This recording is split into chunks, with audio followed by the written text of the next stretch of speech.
Hi, my name is Wilna and welcome to another Wednesday little art class. So today's page was inspired by this image, just a black and white stripes with the pops of pink and gold. And I saw it on Pinterest and I just totally fell in love with it. And I wanted to make a page that reminds me of this specific image. So I went ahead and I created some cut files that you can find on iheartstudio.ca.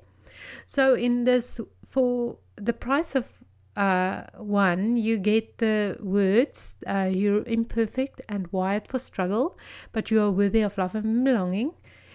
You get that cut file as well as 4 of the little frames. So I think it's absolutely worth it for $1.99. And you can find a link on my blog. So I did the cut on watercolor paper that I will also link in the related products. And I set my silhouette cameo to a very slow cut, and I did a double cut because the paper is thick. And now I'm going to take a brush and black ink, and I'm just going to paint over the letters. I want black and white stripes. So you can see I'm using a flat brush, and I'm going to start at the very top and just brush over the words. And it doesn't have to be perfect, and it doesn't even have to be a solid line of black, but I just want that black and white stripe. This page was inspired also by the very first page that I did for Art Class 1. Had a very similar feel with the letters that was cut out and the little frames. So it's quite a special little throwback to that page.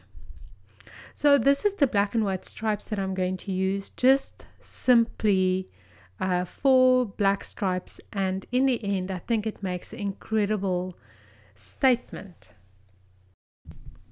So I'm just making sure that my black paint is very dry because I don't want the white parts of this paper to be smeared with black ink.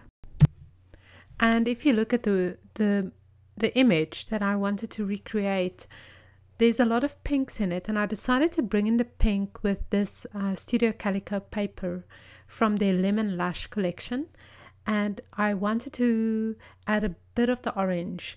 So I positioned the cut so that I can get enough of the orange and the pink in it, and now I'm just going to stick it down. And this is not really rocket science. Well, it might be if I can just get that thing to work. I have the worst luck with stuff like that. So I'm using a paper towel to really adhere it well, and then I'm just going to cut off the edges. And now I'm going to use my paper trimmer and just trim the paper a little smaller. This cut was made on watercolor paper, and it's 12 inches by 15 inches. So I did cut it a little smaller, but it's really not perfect. Here you can see I'm just cutting it, I think 11.5 inches by 11.5 inches. So I'm just making sure that everything is squared. You can see where I cut off my paper at the bottom. It's really not straight.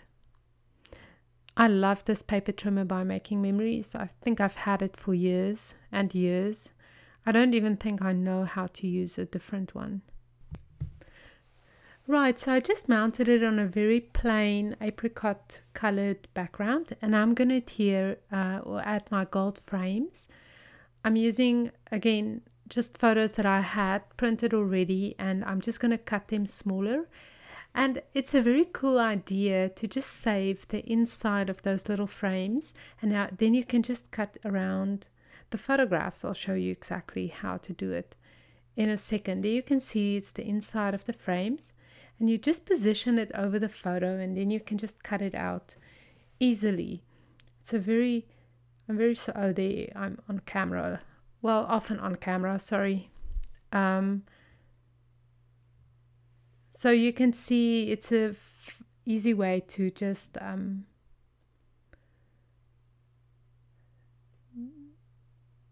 well, I guess just position your photograph in a way that you don't cut in the middle of the head or something. So I'm just adding photographs to the frames, and then I'm going to be adding flowers because of the image that I just love. Has some flowers with the black and white stripes, and I got some flowers from Maggie Holmes off of Two Piece in a Bucket, and I'm just going to use those flowers and gold hearts by Studio Calico. So this is actually a very simple and easy page to make. It's super fun just because of the black and white stripes, and then here and there just a touch of embellishments. And there you can see the flowers. They are lovely and dimensional, and they just work perfectly with this page.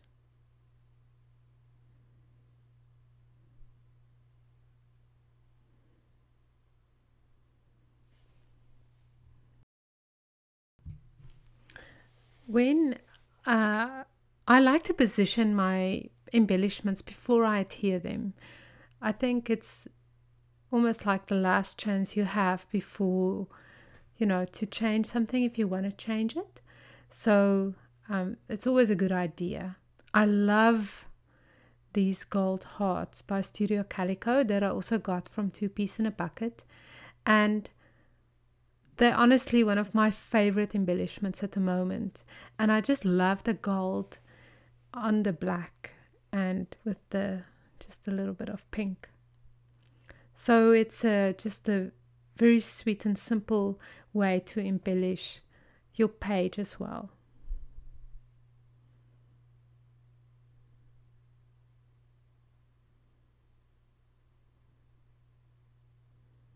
I just love this page so much. I think it's honestly one of my favorite pages that I've made lately. And that's one thing that I think works wonderful if you work a lot, is that magic starts to happen. And for me personally, this is one of those magic pages. And now I'm just going to stitch around the edges with my machine just to work them, just to finish it off nicely, and also remove those little webs that the hot glue makes.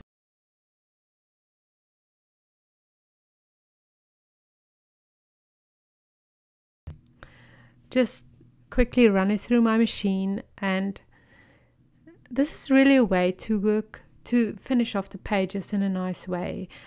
The reason why I started to stitch on my on scrapbook pages in the first place was just to keep everything together, because sometimes the adhesive didn't work well and eventually the page came apart, and I just got so tired of it. So my machine and hot glue was the solution to that. So with this page, I actually did a double border of just plain stitches, and my machine is a brother that I got from Walmart. I think when we came to Canada, that was probably one of the very first things that I bought. And you can see it's being kept together with Canada duct tape.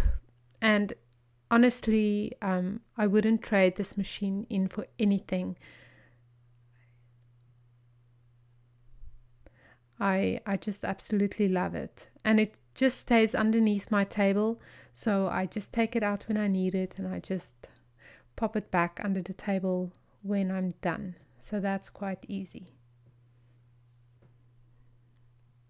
And I decided not to do a lot of journaling or any journaling on this page, just because I feel that the words by BRENE Brown is so powerful, and it really doesn't need any more explanation than just what I said there.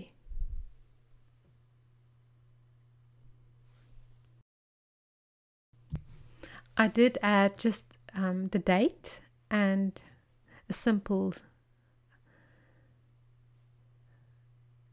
sentiment, love you, or something like that. And that's the Heidi Swap ink pad that I absolutely love. And I'm just going to add that at the top as well. Just a couple of stamps. And that's all. I think this page is perfect. Thank you so much for watching it. And thank you for supporting me on this blog endeavor. It's hard work to make a video every week, but you absolutely make it worth it for me. I hope you enjoyed this little tutorial, and I'll see you next week. Bye bye.